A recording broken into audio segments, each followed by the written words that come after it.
네, 반갑습니다, 여러분. 조컵TV의 조현일입니다. 자, 골든스테이트와 미네소타의 시리즈 한번 예상을 해보도록 하겠습니다. 자, 1차전은 제 예상대로 골든스테이트가 승리를 따냈습니다만 스테픈 커리의 부상이라는 엄청난 변수가 생겼습니다. 경기 도중에 부상을 입고 나가는 것과 아예 이 선수의 결장이 확정된 이후에 그 다음 게임을 준비하는 건 워리어스나 혹은 상대의 미네소타나 완전히 이야기가 다른 부분입니다. 그렇기 때문에 이 점에 한번 주목을 해서 리뷰를 또 해보도록 하겠습니다. 자, 일단 커리 없이도 이겼긴 했습니다만 스테픈 커리의 빈자리가 발생하고 말았습니다.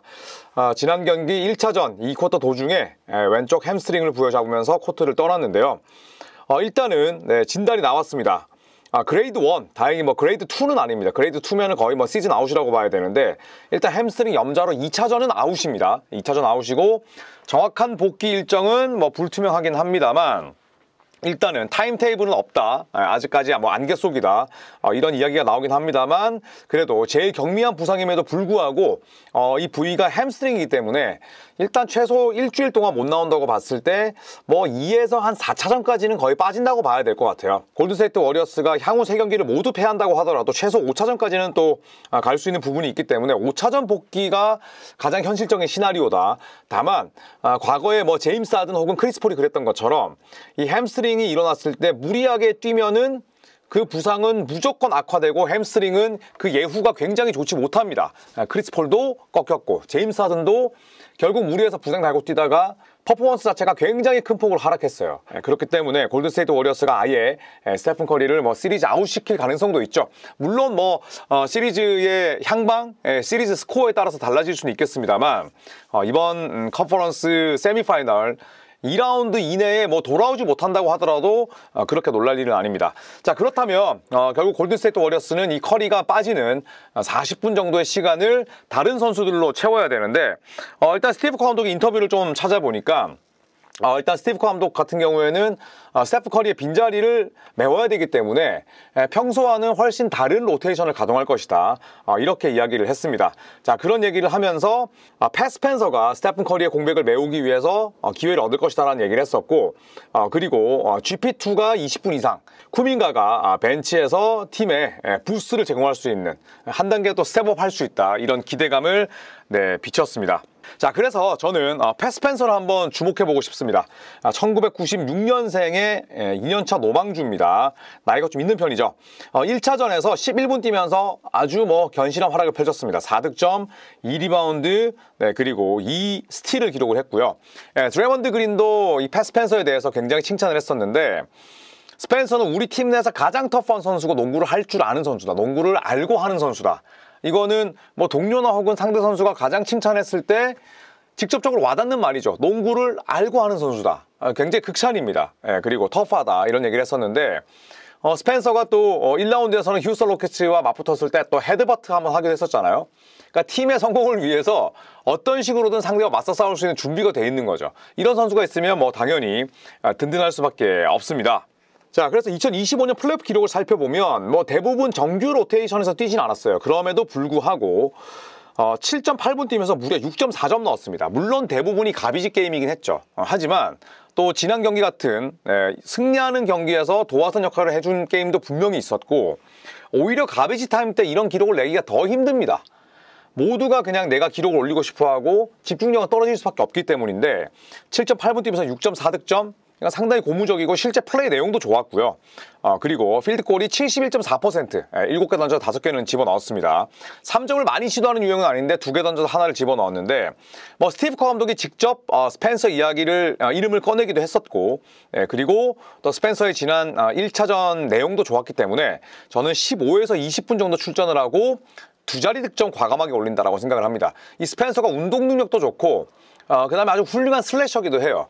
그리고 미네소타의 수비를 무너뜨리기 위해서는 당연히 페인트존을 두들겨야 된다는 건 누구나 다 아는 사실입니다. 그렇다고 봤을 때 저는 스펜서의 장점, 드리블 드라이브, 그리고 또 팀원들을 살리는 그런 플레이메이킹도 나쁘진 않지만 본인의 득점 면에서 충분히 저는 볼륨을 채울 수 있다. 이렇게 생각을 합니다. 자, 그리고 드레먼드 그린의 스텝업이라는 표현은 좀 그렇지만 드레먼드 그린이 지난 경기에서 또 고득점을 올렸잖아요. 2경기 연속 플레이오프에서 16점 이상을 올렸는데 이게 2019년 NBA 파이널 이후로 처음이라고 합니다.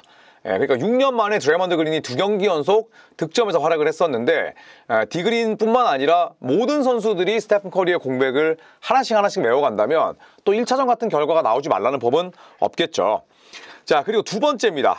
두 번째, 3점은 믿을 게 못 된다? 라고 제가 물음표를 붙였는데, 자, 5일 휴식 이후에 미네소타가 1차전 치렀습니다. 그리고 저는 그 당시에 예상하기로 충분히 쉬었기 때문에 1차전에서는 야투 감각이 좀 좋지 않을 수 있다. 이렇게 말씀을 드렸었는데 그럼에도 불구하고 너무 좋지 않았어요. 특히나 3점이 들어가지 않았는데 미네소타는 수비와 3점의 팀입니다. 디펜스와 그냥 3포인트로 먹고 사는 팀인데 지난 경기에서 주전들의 3점 13개 던져서 하나 넣었습니다. 그 하나도 앤트맨이 집어넣은 거고 성공률 7.7%. 그야말로 악몽이었죠. 벤치 3점이 그나마 낮긴 했지만 16개 던져서 4개. 주전보다 더 던졌는데 더 많이 넣긴 했지만 절대적인 성공률이 25%. 벽돌이었습니다. 그래서 전체 3점이 미네소타가 29개 던져서 24개 놓쳤어요.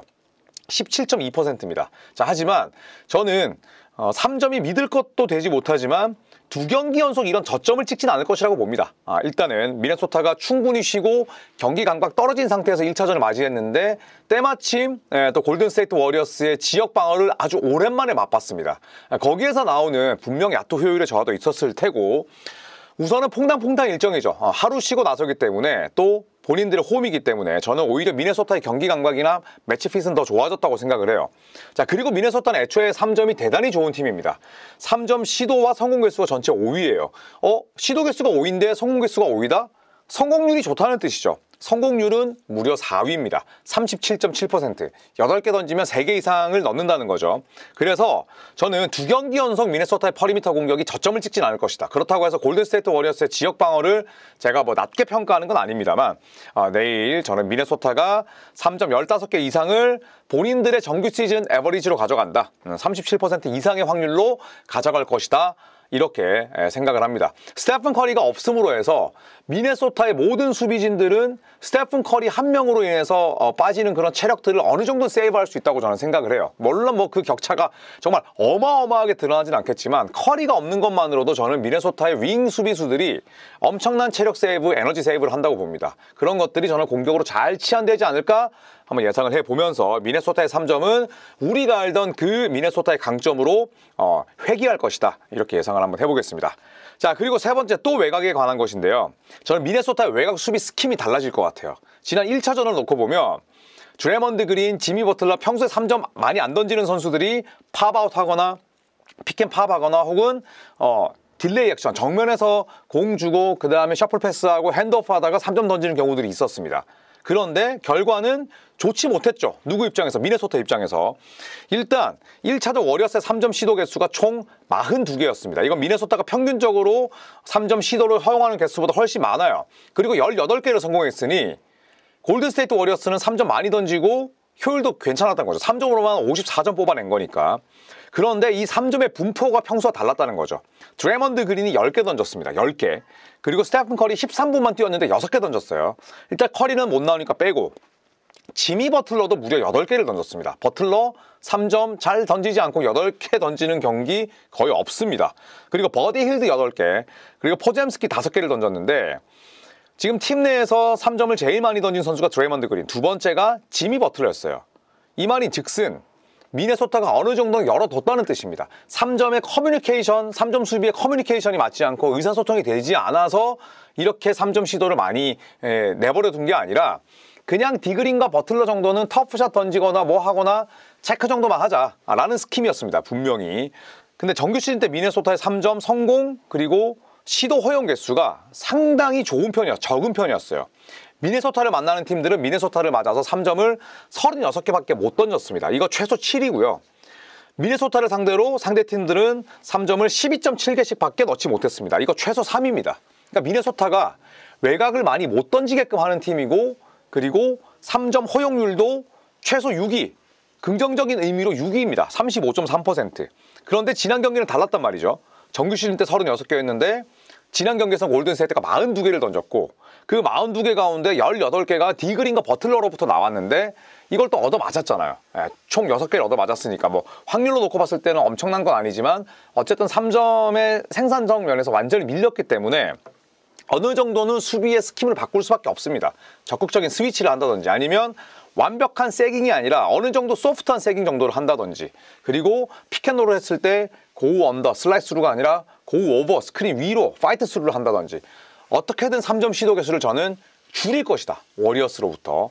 그렇게 예상을 합니다. 그래서 팝으로 빠지는 디그린과 버틀러의 3점을 적극적으로 체크하고 세깅하지 않고 그 다음에 고우 언더보다는 고우 오버, 파이트 스루를 더 많이 할 거다. 그래서 저는 드래먼드 그린과 지미 버틀러 1차전 도합 이 두 명의 난 슈터들이 18개의 3점을 시도했다. 그런데 2차전은 저는 도합 5개 전후로 완전히 대폭 떨어뜨릴 것이다 생각합니다. 뭐 5, 6개 정도이지 않을까. 디그린이 많이 던질 수는 있겠지만 디그린도 구부정하게 있다가 로딩하는데 시간 꽤나 걸리잖아요.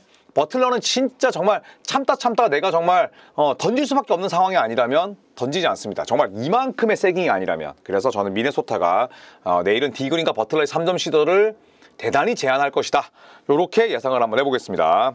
자, 그리고 네 번째입니다. 이제 버틀러 이야기를 한번 이어가 볼까 하는데 지미 버틀러 참 대단한 선수죠. 팀을 강하게 만들고 그 다음에 우리 선수들을 보호하는 그런 리더이자 엠포서이기도 하고 훌륭한 수비수이기도 하고 또 뛰어난 플레이메이커, 그 다음에 빼어난 득점원, 그리고 또 경기장 바깥에서는 버디 힐드랑 장난치고 여러 선수들과 또 유쾌한 분위기를 이어가는 그런 커넥터이기도 하죠. 자, 그런데 이 버틀러의 주요 기록 숫자로만 살펴보면 1차전에 버틀러 없었더라면 아마 쉽지 않았을 겁니다. 일단 41 출전 시간입니다. 41분 뛰었고요. 7 공격 리바운드입니다. 빅맨도 아닌데 센터도 아닌데 공격 리바운드를 그것도 미네소타 상대로 7개를 걷어낸다? 이 버틀러만의 정말 투쟁심이 없다면 또 영리한 그런 플레이가 없다면 공리 2m짜리 선수가 7개 그것도 미네소타 맞아서 쉽지 않죠. 그리고 8 바로 어시스트 개수입니다. 지미 버틀러는 굉장히 이타적인 선수죠. 어떤 식으로든 동료들을 공격에 참여시키고 관여시키기 위해서 굉장히 많이 노력하는 그런 퍼실리테이터이기도 하고 그 다음에 플레이메이커이기도 합니다. 어시스트가 무려 8개였고 이렇게나 많이 참여하고 그 다음에 참여를 이끌어내고 본인이 책임감 갖고 플레이를 하는데 실책이 1개예요. 제가 늘 버틀러의 위대함을 이야기하는 건 턴오버가 적다는 겁니다. 실책이 1개인데 아주 강력한 대인 수비 그 다음에 팀 디펜스를 보여주면서도 반칙은 제로예요. 야투 35%였습니다. 20개 던져서 7개 넣었는데 중요합니까? 그렇지 않습니다. 야투 효율은 당연히 높을수록 좋지만 이 정도의 영향력과 그 다음에 또 훌륭한 그런 긍정적인 지표를 제공한다면 야투 35% 이거는 언제든지 낼 수 있는 세금이죠. 그런데 커리 없는 골든스테이트의 공격 엔진이 버틀러라는 건 이제 누구나 다 알고 있죠. 지난 경기에서는 커리가 급작스럽게 빠진 거고 엄청난 경기 내 변수가 생긴 거고 지금 2차전은 아예 커리가 못 나온다는 사실이 이미 고지가 됐고 그렇다면 이 모든 공격의 시작이 버틀러의 손끝에서 시작한다는 거는 미네소타도 당연히 알고 있습니다. 자, 그런데 이 미네소타는 디펜시브 레이팅이 전체 6위에 달하는 굉장히 좋은 수비팀이죠. 좋은 수비팀이 되기 위해서 뭐가 필요할까요? 일단 선수 개개인의 수비 능력 그리고 팀 디펜스에 녹아들 수 있는 배스킷볼 IQ 그리고 감독의 전략 전술 저는 그런 것들이 필요하다고 봅니다. 미네소타는 다 가지고 있죠. 그래서 저는 버틀러가 공격의 엔진이자 시발점이기 때문에 또 모터이기도 하고요. 버틀러를 향한 대인 수비, 그 다음에 리바운드 같은 박스아웃, 블락아웃 같은 기본을 굉장히 강화하고 나올 것이다. 버틀러를 못 막으면 커리가 없다고 하더라도 질 가능성이 높기 때문에 저는 완전히 버틀러를 틀어막는 전술을 가져올 거라고 봅니다. 그게 더블팀이든 트리플팀이든 트랩이든 블리츠든 그렇기 때문에 저는 1차전 대비 버틀러의 기록은 대부분 하락할 것이라고 봅니다. 득점은 더 많이 나올 수 있지만 또 다른 지배력들이 있잖아요. 예를 들어서 리바운드 어시스트가 줄고 턴오버가 는다든지 또 혹은 반칙 개수가 늘어난다든지 그래서 저는 1차전만큼의 버틀러의 위력은 나오지 않을 것이다. 어떻게 보면 큰 폭으로 떨어질 수도 있다. 그렇게 예상을 한번 해보겠습니다. 자, 그래서 결론 5번째 예상입니다. 저는 미네소타가 이렇게 외칠 거라고 봅니다. 우리는 동부 컨퍼런스와 다르다. 지금 동부 컨퍼런스는 하위 시드 두 팀이 원정에서 2경기 모두 잡아냈습니다. 그것도 60승 이상 팀이죠. 클리블랜드와 보스턴. NBA 역사상 한 번도 없었던 일이에요. 60승 이상 팀이 2라운드에서 0대2로 시리즈 시작한 건 이번 2025 플레이오프가 처음입니다. 자, 반면 서부 컨퍼런스는 OKC의 2차전 대승으로 인해서 1승 1패가 됐고요. 저는 미네소타도 균형을 맞출 것이다, 이렇게 예상을 하겠습니다. 크리스 핀치 감독의 시리즈 인게임 조정 능력, 저는 충분히 훌륭하다, 평균 이상이다 라고 생각을 하고요. 그리고 미네소타는 공격에서 말씀드렸지만 3점의 팀이에요. 줄리어스 랜들이 디그린을 상대로 높은 효율로 공격을 가져가기 쉽지 않습니다. 하지만 앤트맨, 디빈첸저, 나즈리드 3점 터지는 순간 미네소타의 강점은 확연히 살아나기 때문에 저는 내일 경기는 커리가 없기도 없지만 미네소타의 저력을 한번 믿어보겠습니다. 미네소타의 10점 차 이상 대승, 오히려 퐁당퐁당 일정은 미네소타의 경기 감각을 깨어나게 만들 것이고, 버틀러에 대한 수비 스킴, 저는 미네소타 팬들이 충분히 기대해 보셔도 좋을 것 같다라는 생각입니다. 1차전을 제가 맞췄기 때문에 기고만장하진 않겠습니다만 1차전은 참 골든스테이트 워리어스가 많은 것들을 정말 잘 준비하고 나왔습니다. 하지만 이제부터는 시리즈 조정 능력에 따라 달렸다고 봐요. 그리고 양 팀을 통틀어서 가장 뛰어난 선수인 스테픈 커리가 아웃이 됐기 때문에 이 변수를 어떻게 활용하고 워리어스 입장에서는 어떻게 대비하느냐에 따라서 이 시리즈의 승패는 물론이고 길이까지도 결정된다고 생각을 합니다. 이 경기는 금요일에 열리죠. 네, 그리고 3차전은 일요일에 열리게 되는데 일요일 또 나와서 또 이 게임 비롯해서 한창 재미있는 플레이오프 또 리뷰 및 프리뷰를 진행할 테니까 많은 사랑과 또 구독을 부탁드리겠습니다. 이상 조코피TV의 조현일이었습니다. 고맙습니다.